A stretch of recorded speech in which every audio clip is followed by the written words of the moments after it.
Well, hello there. 80 years on this earth, and boy, do I have a secret to share. You know all those things you're worrying about right now? Most of them won't matter a bit once you hit 61. Intrigued? Stick around as I spill the beans on 10 things you can happily leave behind. Trust me, it's more liberating than ditching your tie at a fancy dinner. Before we dive in, if you find value in these videos, please subscribe and click the bell to stay updated. Let's begin.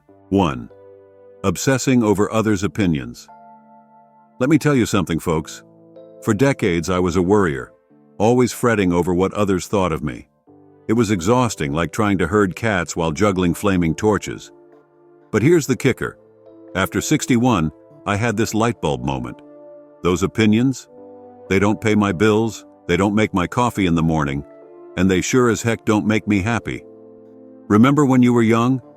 Every little comment could flip your world upside down. But now? Now we know better. We've lived, we've loved, we've made more mistakes than we can count, and guess what? We're still here, still kicking. Here's the deal, plain and simple. People will always have opinions, that's their job. But making those opinions rule your life? That's a young person's game, and let me tell you, it's a game not worth playing. After 61, you realize something magical. You are who you are. Those wrinkles? They're laugh lines, not flaws. That gray hair? It's a crown of wisdom, not something to hide.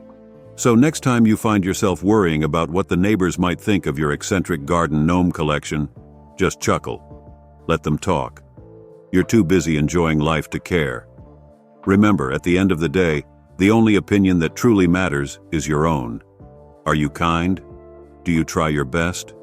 Do you make yourself proud? That's what counts. Everything else is just background noise. 2. Accumulating unnecessary possessions. Now let's talk about stuff. You know, the things we buy, collect, and somehow never get around to using. I used to be a world-class accumulator. My attic looked like a retail store had exploded up there. But here's a little secret I've learned over the years. The most precious things in life aren't things at all. They're moments, memories, and the people we share them with. After 61, you start to see your possessions differently. That fancy watch you just had to have? It doesn't add a single minute to your day. The closet full of clothes you never wear? They're just gathering dust and taking up space. The real freedom comes when you realize that less truly is more. Less to clean, less to organize, less to worry about. It's like taking a deep breath after being underwater for too long. Here's a little trick I use now. Before I buy anything new, I ask myself 3 questions. Do I really need this? Will it add value to my life? Am I willing to take care of it? If the answer to any of these is no, then I pass. It's surprisingly liberating. Remember, at the end of the day, it's not about having less. It's about making room for more experiences, more joy, more life. And isn't that what we're all after? 3. Unnecessary social obligations. All right, let's chat about something we've all struggled with. Those pesky social obligations that feel more like chores than choices.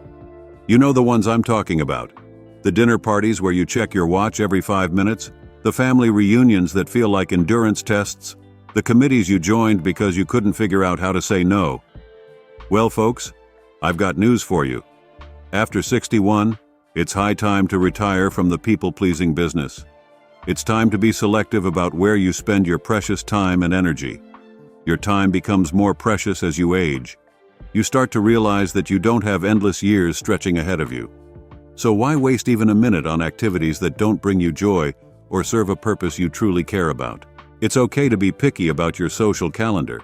It's okay to say no to invitations, even if you don't have a good reason. I don't want to is reason enough. Trust me, it gets easier with practice. Instead of spreading yourself thin trying to please everyone, focus on nurturing the relationships that truly matter to you. Spend time with people who lift you up, who make you laugh, who challenge you in good ways. Life after 61 is about living on your own terms. It's about curating your life to include more of what you love and less of what you don't. So go ahead, clear your calendar of those obligations that no longer serve you. Make room for spontaneity, for quiet evenings at home, for long talks with old friends, for whatever lights you up inside. 4. Worrying excessively about physical appearance. Let's have a heart-to-heart about something that's hounded many of us for years: our appearance. Now, I'm not talking about basic grooming or taking care of yourself. I'm talking about that nagging voice that says you're not young enough, thin enough, or stylish enough. After 61, it's time to tell that voice to take a hike. You've earned every line on your face, every gray hair on your head. They're not flaws. They're your story written in flesh and bone. Here's the truth, folks. Beauty isn't about looking like you did at 25. It's about the light in your eyes, the warmth of your smile, the kindness in your actions. It's about being comfortable in your own skin, wrinkles and all. Now, I'm not saying to let yourself go. Taking care of your health is important at any age. Eat well, stay active, get your rest. But do it because it makes you feel good, not because you're trying to turn back the clock. Remember, those models in magazines? They don't even look like that in real life. It's all smoke and mirrors, folks. Real beauty is about being real. It's about letting your personality shine through, about wearing your experiences proudly. Embrace your age. Embrace your changing looks. They're proof that you've lived, that you've experienced all that life has to offer. Wear your gray hair like a crown, your wrinkles like badges of honor, because that's exactly what they are. 5. Engaging in unfulfilling activities. Now let's talk about something that's eaten up far too much of our time over the years. Activities that don't bring us any real satisfaction. You know the ones I mean. The hobbies we picked up because someone said we should, the clubs we joined to impress others, the routines we've kept up just because, well, that's what we've always done. After 61, it's high time to do a little life audit. To look at how we spend our days and ask ourselves, is this really how I want to be spending my precious time? Life's too short to spend it doing things you don't enjoy. It's not selfish to prioritize activities that bring you genuine pleasure or fulfillment. In fact, it's essential. The beauty of this stage of life is that we have the wisdom to know what we truly want, and often, the freedom to pursue it. We're no longer trying to climb corporate ladders or impress the neighbors. We can focus on what really matters to us. Don't be afraid to shake things up. Drop the book club if you're not enjoying it. Take up dancing if it makes your heart sing. Volunteer for causes you're passionate about. The key is to fill your days with activities that energize you, that make you excited to get out of bed in the morning. Remember, there's no rule book for how to spend your retirement years. You've earned the right to design your days exactly as you please. So be a little selfish. Prioritize your passions. Explore new interests.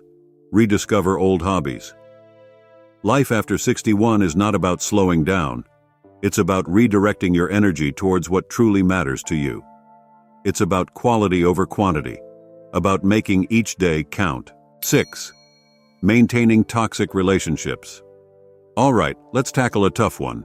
Toxic relationships. You know the type I'm talking about. The friend who always leaves you feeling drained, the family member who constantly criticizes, the acquaintance who seems to thrive on drama. For years, we've often felt obligated to maintain these relationships, haven't we? Well, I've got news for you. After 61, it's time to reassess. Here's the truth, folks. Life's too short and too precious to spend it with people who bring you down. You've lived long enough to know who lifts you up and who drags you down. It's time to choose wisely. Take a good, hard look at your relationships. How do you feel after spending time with each person? Do they support your goals and celebrate your successes? Or do they seem to relish in your setbacks? Do they respect your boundaries? Or do they constantly overstep? It's okay to let go of relationships that no longer serve you, even long-standing ones. Yes, even family relationships. Blood may be thicker than water, but it's not an excuse for continuous toxic behavior. Ending or distancing yourself from a toxic relationship isn't easy. There might be guilt, especially if it's a long-term relationship. But remember, taking care of your mental and emotional health isn't selfish. It's necessary. As you let go of toxic relationships, you'll find you have more energy and enthusiasm for the positive ones in your life. You'll have space to nurture connections that are truly meaningful and reciprocal. So, give yourself permission to prioritize relationships that bring out the best in you. Life's too short for anything less. Trust me, the peace of mind you'll gain is worth its weight in gold. 7. Comparing yourself to others. Now let's talk about a habit that's probably been with us since childhood: comparing ourselves to others. It's a tough one to shake, isn't it? But let me tell you, after 61, it's high time to retire from the comparison game. Here's the thing, folks. Everyone's journey is different. We all have our own paths, our own challenges, our own victories. Comparing your chapter 10 to someone else's chapter 20 just doesn't make sense. After 61, you've lived long enough to know that life isn't a straight line. It's full of twists and turns, ups and downs. Your experiences, your struggles, your joys, they're uniquely yours. And that's something to celebrate, not compare. Instead of looking at what others have or have achieved, try this. Look at how far you've come. Think about the obstacles you've overcome, the lessons you've learned, the love you've given and received. That's the real measure of a life well lived. Remember, social media only shows the highlight reel of people's lives. Don't compare your behind the scenes to someone else's carefully curated public image. Real life is messy, complicated, and beautiful in its imperfection. The only person you should compare yourself to is the person you were yesterday. Are you kinder, wiser, more content? That's what really matters. So, let's make a pact. Let's stop measuring our worth by other people's yardsticks. Let's embrace our unique journeys, celebrate our personal growth, and cheer others on without diminishing our own achievements. 8. Holding on to regrets. All right, let's tackle something that can weigh heavy on our hearts: regrets. We've all got them, don't we? The roads not taken, the words left unsaid, the chances we didn't take. But let me tell you, after 61, it's time to make peace with the past. Here's the truth, folks. We can't change the past. We made the best decisions we could with the information we had at the time. Second-guessing them now doesn't serve any purpose except to make us miserable. Instead of dwelling on regrets, why not reframe them?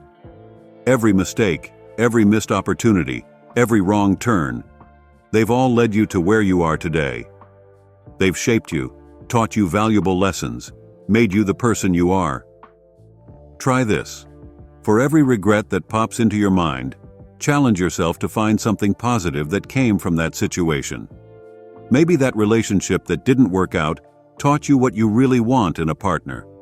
Perhaps that career path you didn't take led you to discover a passion you wouldn't have found otherwise.